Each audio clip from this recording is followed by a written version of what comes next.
ये है जो अब तक पहुंच भी गई होगी, लेकिन आज दोबारा बताया तो अभी रिसेंट खबर है कि सऊदी अरब ने पाकिस्तान को जो माशी सपोर्ट दी थी, जो पैकेज दिया था $3 अरब का, उसमें से $1 अरब जो है उन्होंने वापस मंगवा लिया है। और कहा यह जा रहा है बादी नजर में कि ये प्रोटेस्ट किया गया है पाकिस्तान की फॉरेन पॉलिसी को लेकर। इसकी डिटेल मैं आपसे जरूर शेयर करूंगा कि पाकिस्तान की किस पर्सपेक्टिव को लेकर ये शेयर किया गया है, किस पर्सपेक्टिव को लेकर ये प्रोटेस्ट किया गया है, और क्या पाकिस्तान ने किस वजह से अपने इतने क्लोजेस्ट एलाइज सऊदी अरब को जो है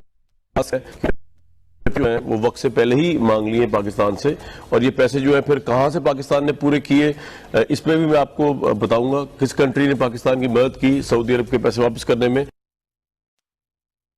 सऊदी अरब ने पाकिस्तान को माशी सपोर्ट देने के लिए पाकिस्तान स्टेट बैंक में $3 अरब रखवाए थे।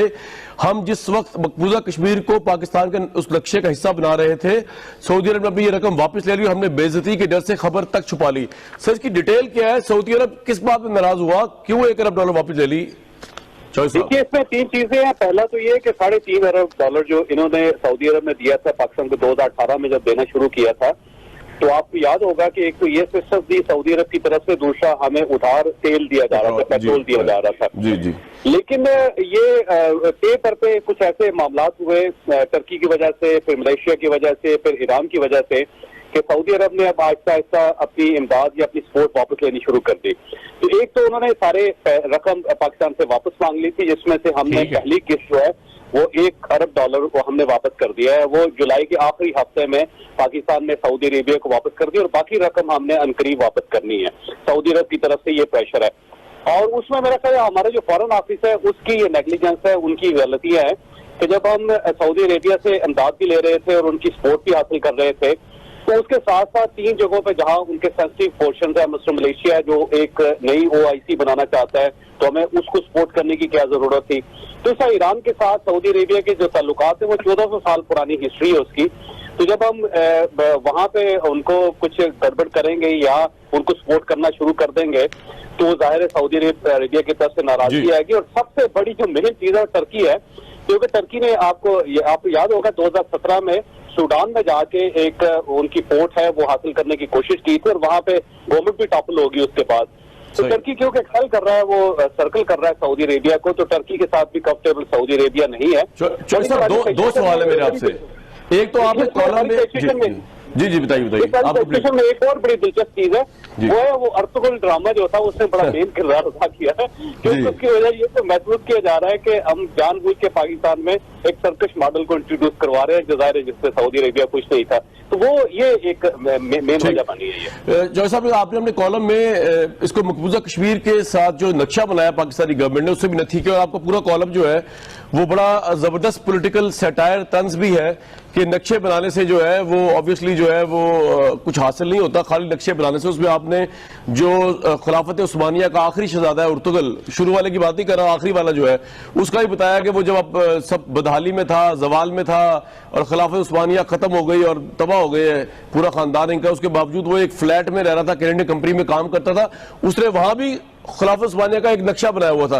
तो एक तो नक्शे के मुतालिक आपकी क्या राय है, जो पाकिस्तानी गवर्नमेंट समझ रही है बहुत बड़ी अचीवमेंट है कश्मीर का नक्शा, और क्या सऊदी अरब ने आपके ख्याल में यहाँ पे हिंदुस्तान की साइड ली है जब हमसे पैसे वापस मांग लिए जो कश्मीर के ऊपर हम है? ये अचानक ऐसा नहीं है, 1 साल का ये प्रोसेस है जो चल रहा था, तो उसकी ये वजह, ये नक्शा वजह नहीं बनी, लेकिन 1 साल से ये पाकिस्तान और सऊदी अरेबिया के दरमियान एक कश्मकश चल रही थी। और उसको कल जो बयान दिया था हमारे वजीर खारजा शाह महमूद कुरैशी साहब ने कि अगर OIC में हमें सपोर्ट ना किया गया तो हम ईरान को, टर्की को और मलेशिया को पाकिस्तान में दावत देके एक कॉन्फ्रेंस बुलवाएंगे। तो इसमें बहुत ज्यादा रिजेंटमेंट हुई, इससे बहुत ज्यादा रिएक्शन हुए, और जो अरब और गल्फ मुल्कों के जो अखबार थे उन्होंने इस खबर को बहुत ज्यादा उठाया और पाकिस्तान के ऊपर खासा प्रेशर डाला गया। तो बेसिकली मेरा ख्याल फॉरेन ऑफिस जो है उसकी नेग्लिजेंस, उनकी गलतियां हैं कि उनको इन सारी चीजों को समझना चाहिए था। इसमें हम प्राइम मिनिस्टर को या गवर्नमेंट को मुर्दे पूरी को नहीं ठहरा सकते, ना स्टेट को। ये मेरा ख्याल शाह महमूद कुरैशी साहब जो है इसके जिम्मेदार है, और अल्टीमेटली ये ढोल इन्हीं के गले में बंधेगा, ये नुकसान बहरहाल इन्हीं को होगा इसका। शोएब साहब बहुत शुक्रिया, आपने खबर भी ब्रेक की और आपने इस पर बात भी हमसे हो गई, क्लैरिफिकेशन थोड़ी सी हो गई। मेरे साथ फरक हबीब साहब मौजूद है, शहजादा साहब मौजूद है, lieutenant general retired Amjad Shoaib साहब मौजूद है। फरक हबीब साहब, पाकिस्तान जो है ने नक्शा बना लिया, बड़ी अच्छी बात है, मुश्तरका करारदाद पे अच्छी बात है, रोड टू श्रीनगर भी बन गया, लेकिन कश्मीर को लेकर हमारे साथ कोई एक इस्लामिक कंट्री जो है ना, उसका कोई सफीर आया कल के अहम तरीन दिन पे, कोई सरबराह आप लोगों ने नहीं बुला सके, कोई यकजहती मुस्लिम कंट्रीज में भी हम शो नहीं कर सके, जिससे ये जाहिर हो कि कश्मीर के मौकफ पे हमारी पजीराई है और जो गासिब गवर्नमेंट है मोदी की, उसको जो है वो तनहा हो गया, जो कि हमारे प्राइम मिनिस्टर का क्लेम भी है। फरूक हबीब साहब, देखें, बात यह है कामरान, जो असल चीज़ समझने की ज़रूरत है कि जो कश्मीर का इशू है ये कोई 1 साल पुराना मामला नहीं है। जब से पाकिस्तान बना है, जब से भारत मार्ज़ वजूद में आया है, ये तब से मामला जो है वो चलता आ रहा है और एक हमारा इसके ऊपर एक मुतनाज़ा मामला है, इसके ऊपर एक कॉन्फ्लिक्ट है और अक़वाम मुत्तहिदा की करारदादें इसके ऊपर मौजूद हैं। भारत ने जो है वो पिछले साल एक कदम लिया, उन्होंने इनका जो एक कॉन्स्टिट्यूशनल स्टेटस था उसको खत्म करके इसको अपने अंदर जम किया। अब मामला ये है कि पूरी दुनिया जो है, हर दुनिया के हर मुल्क का अपना अपना किसी न किसी मुल्क के साथ कहीं ना कहीं मुफाद है।